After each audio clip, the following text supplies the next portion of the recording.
നിങ്ങൾ പകൽക്കിനാവ് കാണാറുണ്ടോ? അതായത് ഉത്തമ, നിങ്ങൾ വെറുതെ ഇരിക്കുന്ന ടൈമിൽ വേറൊരു ലോകം മനസ്സിൽ ക്രിയേറ്റ് ചെയ്തിട്ട് ആ ഒരു ലോകത്ത് ജീവിക്കുന്നു. നിങ്ങൾ ചിന്തിച്ചിട്ടുണ്ടായി നിങ്ങൾക്ക് ഇത്രയും കഴിവുണ്ടെങ്കിൽ വല്ല സിനിമക്കും സ്ക്രിപ്റ്റ് എഴുതാൻ പോകായിരുന്നു എന്ന്? നിങ്ങൾ എന്തായിരിക്കും ക്രിയേറ്റ് ചെയ്യുക?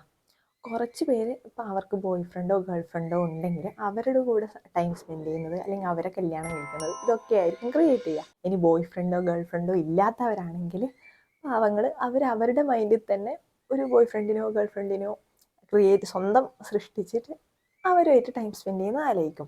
ഇനി ഇതിൽ നിന്ന് വ്യതിചലിച്ച് വേറെ കുറേ ചിലർ അവർ ഭയങ്കര റിച്ചായി കുറേ കാറൊക്കെ വാങ്ങി വലിയ വീടൊക്കെ വെച്ച് അംബാനിയേക്കാൾ പണക്കാരനൊക്കെ ആയിട്ട് അതൊക്കെ ആയിരിക്കും ക്രിയേറ്റ് ചെയ്യുന്നത്. ഇതൊരു മെൻ്റൽ ഇൽനെസ് ആണെന്ന് നിങ്ങൾക്കറിയാം, എന്നാൽ അറിയണം, അതാണ് സത്യം. അപ്പം നിങ്ങൾ ഇത് എന്തിനാണ് ക്രിയേറ്റ് ചെയ്യുന്നതെന്ന് വിചാരിച്ചിട്ടുണ്ടോ? ഒന്നുകിൽ നിങ്ങൾക്ക് ഭാവിയിൽ നേടാൻ ആഗ്രഹമില്ല കാര്യങ്ങൾ നിങ്ങൾ ഇപ്പോഴേ പ്രാക്ടീസ് ചെയ്യുന്നതായിരിക്കും, അല്ലെങ്കിൽ നിങ്ങൾക്ക് നിങ്ങളുടെ ഈ റിയൽ ലൈഫിൽ കിട്ടാത്ത കാര്യങ്ങൾ നിങ്ങൾ അവിടെ നേടിയെടുക്കുന്നത്.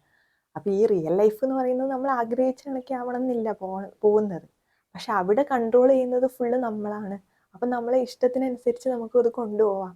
ഇവിടെ നമുക്ക് യാതൊരുവിധ കൺട്രോളും ഇല്ല, എങ്ങനെയൊക്കെയോ ആണ് പോകുന്നത്. അപ്പം നിങ്ങൾ ആ ഒരു ലോകത്ത് ജീവിക്കാൻ ഇഷ്ടപ്പെടും. ഇത് അമിതായാലും നിങ്ങൾക്ക് അവിടെ നിന്ന് തിരിച്ചു വരാൻ പറ്റില്ല, അവിടെ തന്നെ സ്റ്റക്കായി പോകും. അതുകൊണ്ട് ശ്രദ്ധിച്ചു.